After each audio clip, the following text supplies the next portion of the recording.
¿Empezamos por el final? Como quieras. Para un bailarín el cuerpo tiene sus límites, para todos nosotros, pero en el caso de un bailarín imagino que esto es un poco más acuciante. ¿Cómo se vive ese proceso?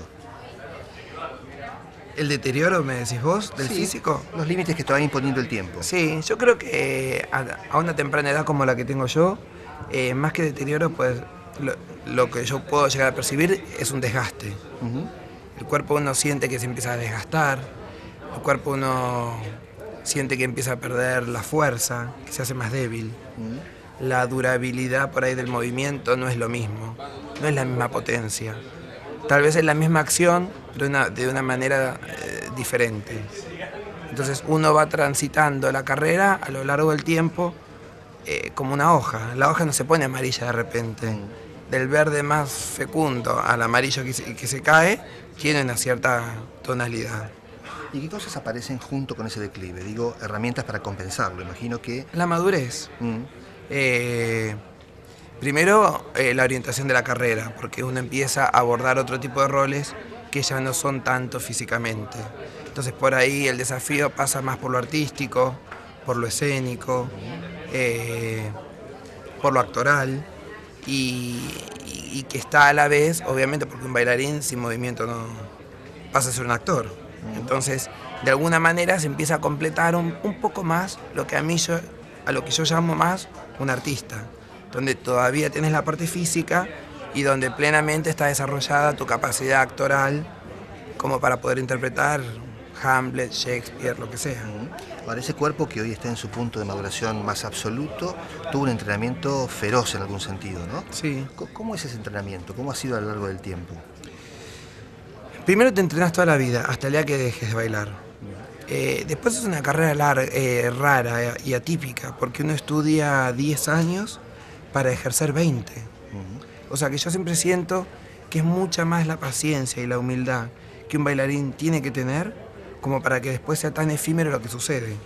Porque 20 años al lado de 10 de estudio no es una relación muy normal o muy cotidiana cuando yo converso con la gente y tienen otro tipo de actividad. Es raro a los 35 años que una persona esté pensando en un retiro. Y es lo más natural en un bailarín o en un deportista. Claro. Entonces, desde ese lugar es bastante llamativo. Por ahí es como que uno vive la vida a destiempo. Pero sí, comenzás a muy temprana edad. Yo empecé a los 4, por ejemplo, y hasta los 18 estudié, sin ejercer una profesión o sin cobrar un sueldo como llamado un bailarín profesional. ¿Y tenés recuerdo de los 4 o 5 años? ¿Qué te llevó a elegir la danza? ¿Una imagen, un referente, Sí. alguien? Recuerdo pocas cosas. Yo recuerdo un patio del colegio, me acuerdo, porque la superficie era muy dura, lógicamente, de las baldosas. De esas escuelas que construyó Perón, con el patio en el medio. Me acuerdo de la superficie que no era apta para bailar. Y a mí se me había ocurrido en un acto del colegio hacer de payaso. O la maestra había dicho, hay que hacer una fiesta, hay un payaso, y dije, yo quiero hacerlo. Me acuerdo como el lugar equivocado para estar moviéndome. Después me acuerdo de la Escuela del Colón, cuando rendí la audición, que también fue al poquito tiempo de haber hecho este acto escolar, porque fue en un diciembre. Como yo soy de La Plata, fue medio atípico porque llegué tarde a la audición había sido en septiembre, y en esos pasajes que yo venía al Italpari a comer un domingo es donde me enteré de la posibilidad que existía de poder formar parte de la escuela, del instituto.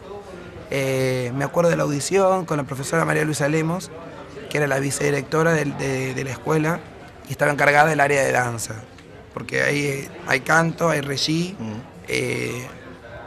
y danza. La vicedirectora María Luisa Lemos era la encargada del área de danza. Después me acuerdo poco de la escuela, no tengo mucha memoria hasta ya más de adulto, ¿no? O adolescente, a los 15. Y ya que mencionás la escuela, es una elección que en ese momento despierta hostilidades porque no está encuadrada dentro de lo que se espera de un varón, ¿no?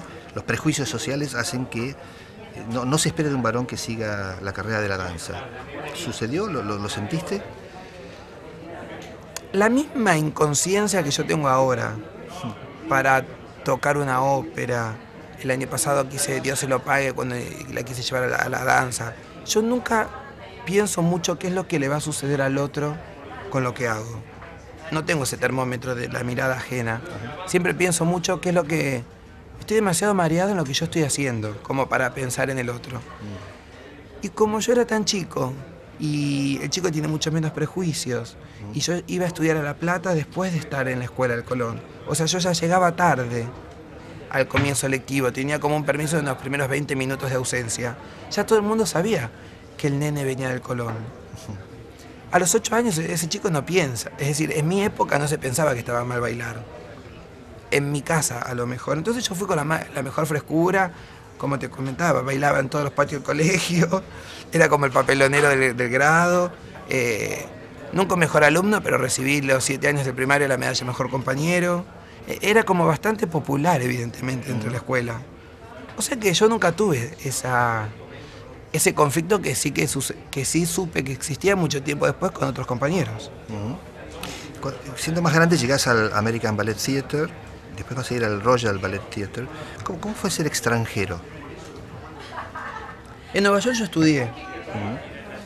Me quedé precisamente porque había un gran maestro que se llamaba Stanley Williams, que fue el cofundador del New York City Ballet, una compañía muy renombrada y de una gran osadía artística. Yo me quedé hasta que terminé la escuela y yo siempre me manejo un poco por el instinto. Yo no me sentí cómodo ni en Manhattan, ni la compañía, ni la cultura, ni de nada de todo eso.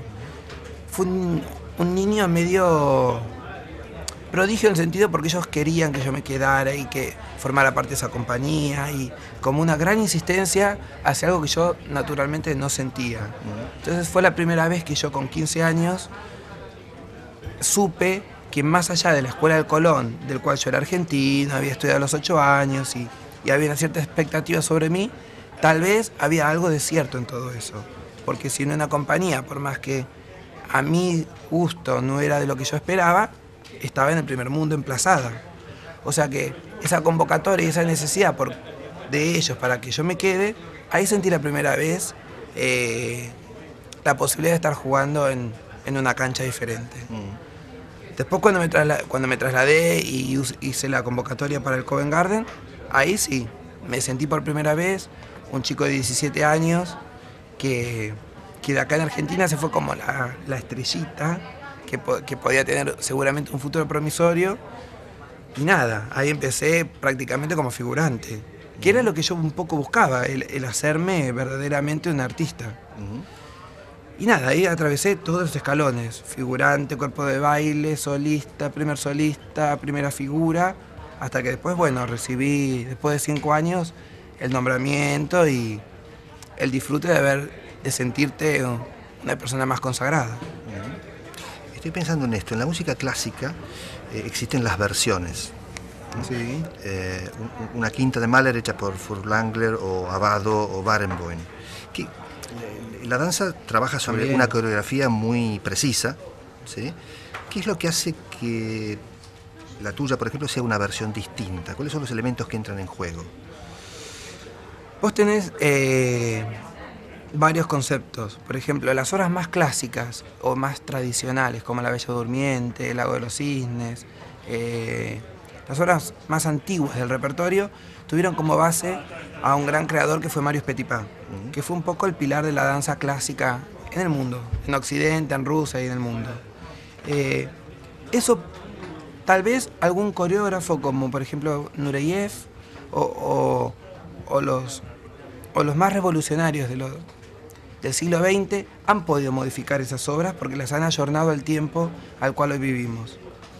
Ese tipo de obras tenés 2 razones: o coreográficamente están cambiadas bastante, adaptadas a este siglo, o la frescura misma de los bailarines, de las estrellas, de las primeras figuras, la forma de bailar, la misma coreografía, su tipo de personalidad, su tipo de acercamiento a los roles es lo que hace la diferencia.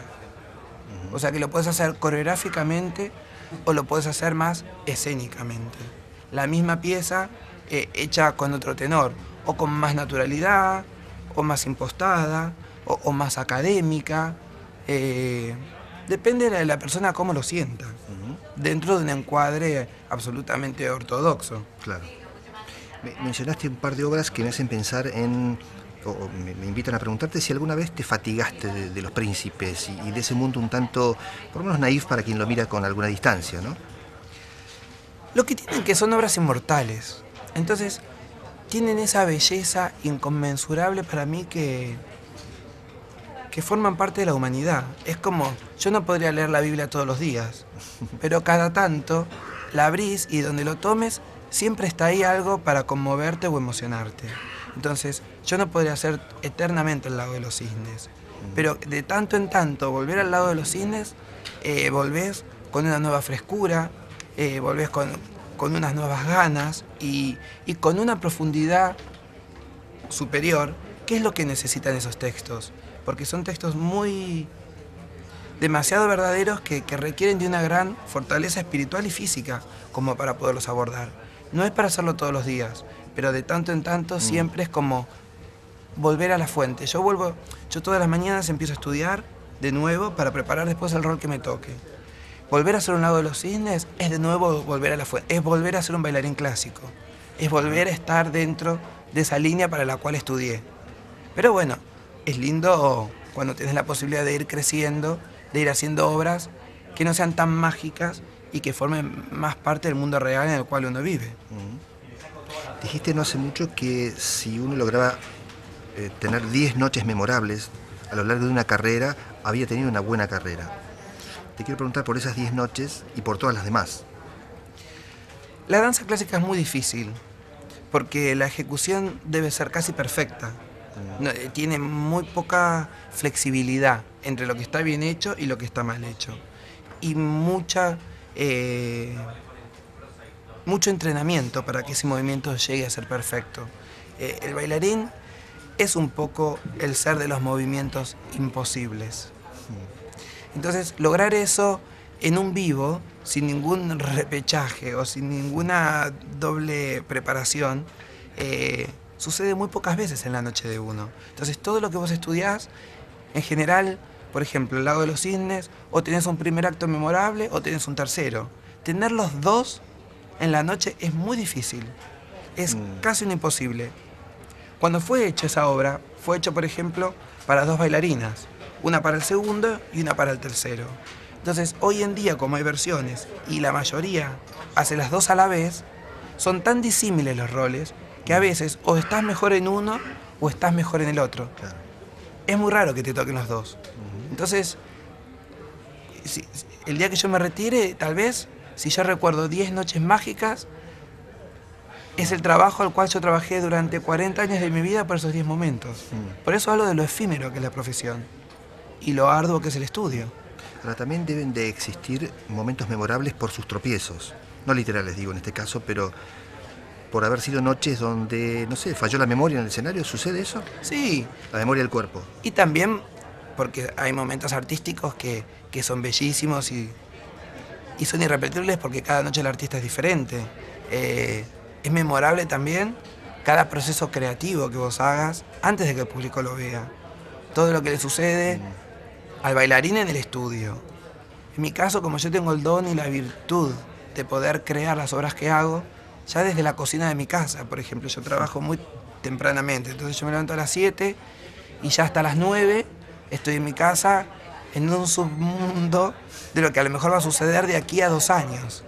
Entonces, desde ese primer día que pongo el CD o prendo la computadora y el día de la función, hubo un interior en mí, hubo un camino, se abre como una luz, como la otredad de la persona que va por una vía que culmina el día del estreno. O tal vez es la peor función, el día del estreno. Tenés que esperar que pase el estreno para después poder recoger esos 2 años de alegría. ¿Tuviste referentes precisos? Nureyev, Balanchine, digo. Sí, un claro. Bailarín que... Sí. Primero, Petipa es como el alma mater de la danza. Nureyev es un poco, en el siglo XX, la persona que más revolucionó y quien más iluminó a la danza clásica. Después hay grandes coreógrafos, Balanchine, que fue un genio, Maurice Béjart, que fue otro.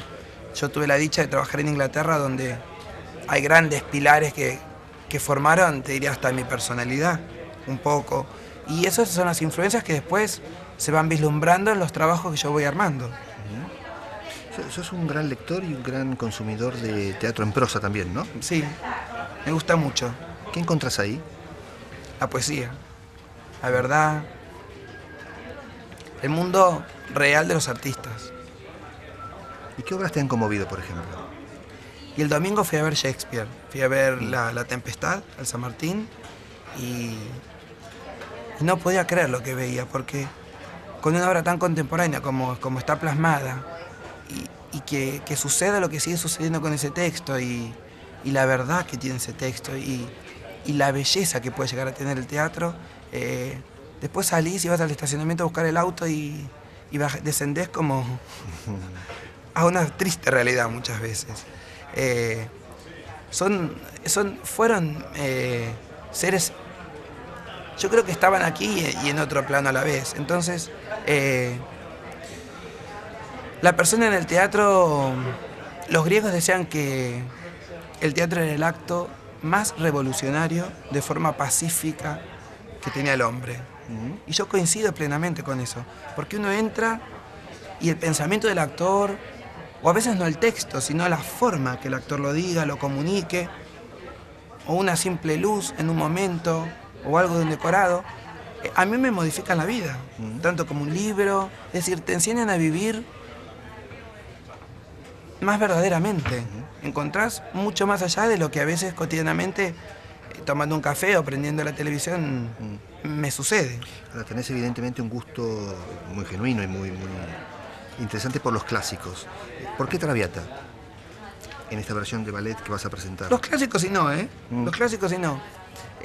Traviata porque, sinceramente, me pasó una cosa muy linda. Yo fui a ver la ópera en el año 2004. Como toda ópera tiene una introducción, que es a telón cerrado, de una gran belleza. La introducción de la música está como ya el germen puesto en esa parte, con esa belleza misma, que después va a suceder. Y me acuerdo que yo escuché esa música y la introducción con las luces apagadas en la oscuridad de la sala, y el teatro tiene esa intimidad también. ¿En el Colón? En el Covent Garden. Y antes de que se abriera el telón, yo ya con esa música veía a los bailarines, veía a la gente, veía el movimiento, veía la puesta en escena de lo que después seguramente habrá terminado siendo. Se abrió el telón, ya estaba la soprano y el tenor, y yo nunca vi nada de todo lo que estaba ahí arriba, veía otra realidad. Me acuerdo que me fui a mi casa, tomé el subte para irme a mi casa, yo vivía en Londres todavía, y claro, yo tengo esa ingenuidad del chico de La Plata. Entonces yo decía, no puede ser, yo cómo voy a atreverme a modificar una ópera, a pensar que yo puedo llevarla al ballet. ¿Quién soy yo como para poder imaginarme semejante locura? Me dormí. A la mañana volví a tener el mismo pensamiento, al otro día, y a los 6 meses dije, bueno, evidentemente o es un capricho y me llevaré dando la cabeza contra la pared, o hay algo que yo tengo que bucear e investigar en esto. Y era muy joven, era muy inexperto, yo no había hecho muchos trabajos autorales. Y me acuerdo que me encontré con un director de orquesta muy reconocido, Luis Gorelick, que terminó siendo el arreglador sinfónico, y él me dio un CD de Ricardo Muti, de La Scala. Y él me dijo, vos escuchala. Si a vos estos tiempos musicales te funcionan y no necesitas alterarlos, vos podés poner de atrás para adelante, de adelante para atrás. Pero si te funciona la melodía, el espíritu de la obra va a estar presente. Podemos trabajar juntos. Si vos querés hacer de esta música otra realidad, no cuentes conmigo. Me fui a mi casa con ese concepto, puse el aparato, empecé a escuchar la música y evidentemente yo estaría dispuesto o absorto con todo lo que sucedía y lo llamé por teléfono esa noche. Digo, mira Luis, la verdad que los tiempos son melómanos, fueron compuestos para una ópera, pero son perfectamente bailables. Bueno, entonces me dijo, adelante. Y ahí arranqué. Trabajé 2 años con él, dándole una formatura más académica, más clásica, para bailar.